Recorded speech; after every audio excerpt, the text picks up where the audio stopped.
Como ela já disse, eu me chamo Ana Vitória, eu sou uma acolhida, faço parte do serviço de acolhimento da Casa de Ismael. E, bom, é até difícil falar sobre isso, mas eu vim mostrar para vocês como não é fácil ser um acolhido. Vim mostrar o quão difícil é todas as dificuldades que a gente passa, as batalhas que a gente enfrenta todos os dias, para tentar mostrar para as outras pessoas o quanto a gente é importante na sociedade, o quanto a gente ainda pode mudar a sociedade. Mesmo estando num lugar onde muita gente acha que é lugar de forasteiro.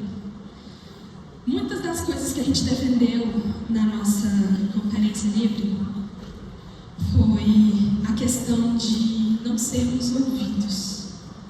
A gente chega na central de vagas sem nem saber onde é que a gente está, sem saber para onde a gente vai, sem saber o que vai acontecer com a gente.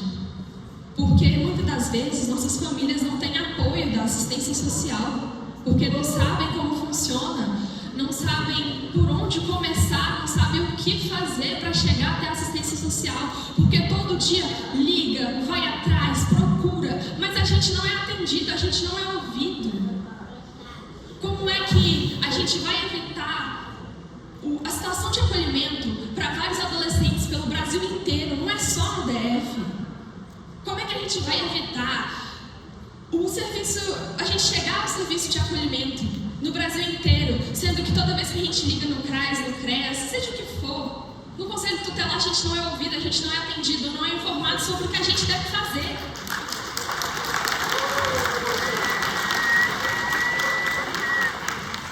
Uma coisa que foi me ensinado, e só depois que eu entrei no serviço de acolhimento, foi como funciona. A gente chega numa central de vagas, a gente chega meio perdido. A gente pergunta o que está acontecendo, chega para o pessoal, chega para as assistentes sociais, os conselheiros tutelares. A gente chega e pergunta o que está acontecendo, para onde é que eu vou, com quem que eu vou ficar, quais são as pessoas que vão estar morando comigo. Ninguém responde. A gente nós adolescentes, ficamos perdidos. A gente não é ouvido, a gente é ignorado. Uma coisa que eu tenho para dizer para vocês, sem preconceito com adulto, eu tenho 15 anos, tenho muita coisa para viver ainda.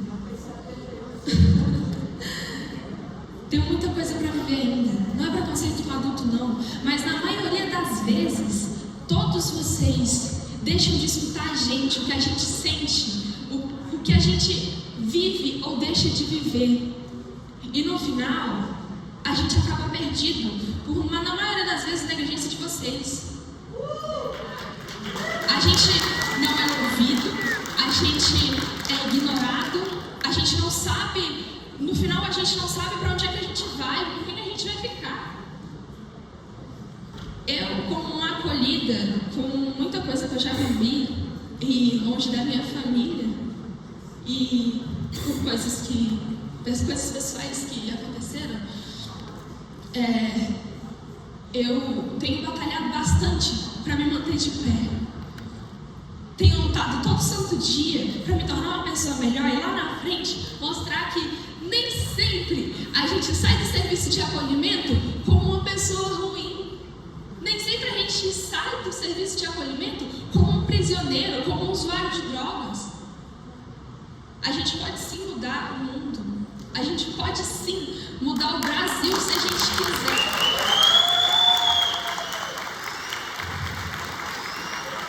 Muitas das coisas que a gente defendeu, uma delas foi a melhor, como eu posso dizer, o melhor financiamento das pessoas que cuidam da gente. Porque todo dia a mãe social sai de lá da casa dela, deixa a família dela, deixa as coisas dela, para vir atrás da gente, para poder todo santo dia dar um conselho diferente, todo dia guiar a gente para o caminho certo, todo dia acordar a gente 5 horas da manhã para poder ir para a escola, fazer almoço para a gente quando a gente chega, deixar a janta pronta, cuidar da gente todo santo dia. E essas pessoas não estão sendo valorizadas. Não estão recebendo o valor que elas merecem. Não estão recebendo o salário que elas merecem. Não estão recebendo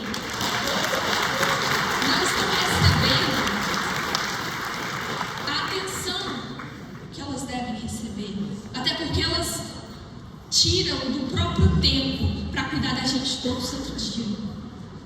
Isso é uma coisa que a gente falou na nossa conferência, foi disso. Que as mães sociais, os pais sociais devem sim ser valorizados, devem sim receber atenção. Obviamente. Na verdade, ninguém existe para esse pessoal. Ninguém existe. Todo mundo é só mais um bonequinho. Um jogo de xadrez. Que no final só quem se beneficia são eles. De verdade, uma coisa que eu acho que deveria mudar, e com urgência, é o fato das nossas famílias receberem mais informações sobre a assistência social para que evite o serviço de acolhimento e evitar que muitas crianças ou adolescentes se tornem pessoas com experiência própria, pessoas com depressão, ansiedade, desânimo, descrença da vida. Que a partir do momento que a gente entra no acolhimento, a gente pensa assim: acabou. Aqui a gente não tem mais salvação. Porque é o que a gente escuta de todo mundo. Escuta que a gente é forasteiro, escuta que a gente não tem mais salvação, que a gente não tem mais futuro. Mas tem uma coisa que eu aprendi dentro do acolhimento que a gente pode fazer. Isso, a gente pode fazer todas essas palavras ruins, a gente pode devolver mostrando que a gente consegue. Mostrando que lá na frente a gente vai se tornar adolescente muito bom. Se tornar advogado, médico, juiz, o que vocês quiserem. De verdade, eu me sinto honrada em estar no meio de várias pessoas aqui, pessoas adultas. Eu sou o quê? Um adolescente, praticamente uma criança. Estou no meio de um monte de adultos, pessoas incríveis, que têm o poder e têm a capacidade de mudar o mundo todo pra gente. E eu quero de verdade que dessa vez, pelo menos dessa vez, vocês escutem a gente. Escutem que as mães sociais devem ser valorizadas. Escutem que nós, adolescentes, precisamos ser ouvidos. Precisamos de ajuda. Nós, no serviço de acolhimento, nós precisamos entender, na maioria das vezes, o que a gente está sentindo. A gente não tem apoio. Na maioria das vezes, a gente não tem apoio psicológico, a gente não tem apoio emocional, porque às vezes a família está longe, a família não tem como fazer isso. A gente precisa ser escutado, a gente precisa ser ouvido, para a gente entender o porquê a gente está dentro de um lugar desse, que na maioria das vezes acaba fazendo mal para a gente. Pelo simples fato da gente não estar ali com a nossa família. Todos os dias eu vou dormir chorando porque eu queria, todo santo dia, poder dormir com a minha mãe, com as minhas irmãs lá na casa dela. Poder olhar no rosto da minha mãe todo santo dia e falar assim: "Ei, coroa, te amo, tá?" Minha mãe é a minha maior inspiração de vida. Porque pensa numa mulher que batalhou todo santo dia para botar comida dentro de casa, mesmo quando todo mundo estava contra a gente. Todo santo dia ela me diz assim: "Minha filha, eu morro de orgulho de ter você como minha filha. Você estando no serviço de acolhimento ou não." E de verdade, só dessa vez, escuta a gente.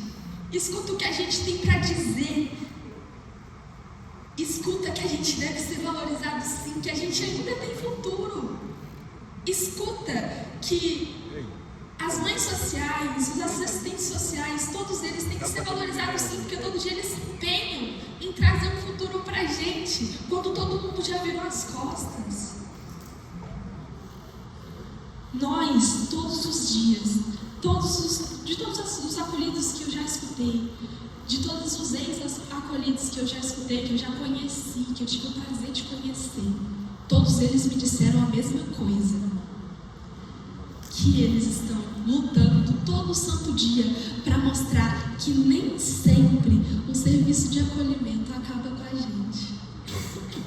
Para mostrar que nem sempre o serviço de acolhimento vai deixar a gente desamparado. Mesmo, às vezes, mesmo passando a maior dificuldade do mundo, o serviço de acolhimento está lá, tentando cuidar da gente, tirando de onde não tem, para fazer a gente crescer. Mas isso depende da gente também. E de verdade, eu conto com a ajuda de vocês, para que o que eu falei aqui hoje vá para frente e eu consiga lá na frente dizer assim: poxa, naquele dia, naquela conferência, eu consegui mudar o Brasil, fazer com que as pessoas que cuidam de mim sejam valorizadas e fazer com que os meus colegas de acolhimento se tornem valorizados lá na frente, se tornem pessoas que outras pessoas admiram. Só eu sei a labuta que eu passo todo dia para levantar da cama, ir para a escola e me manter de pé. Porque estar longe da família não é fácil. É difícil, é doloroso. Mas cabe a nós decidirmos o que vamos fazer com essa dor. Se a gente vai continuar lutando para fazer dar certo, ou se a gente vai simplesmente desistir e mostrar para todo mundo que eles estavam certos, que a gente não tem futuro. E é isso. Eu só conto com vocês para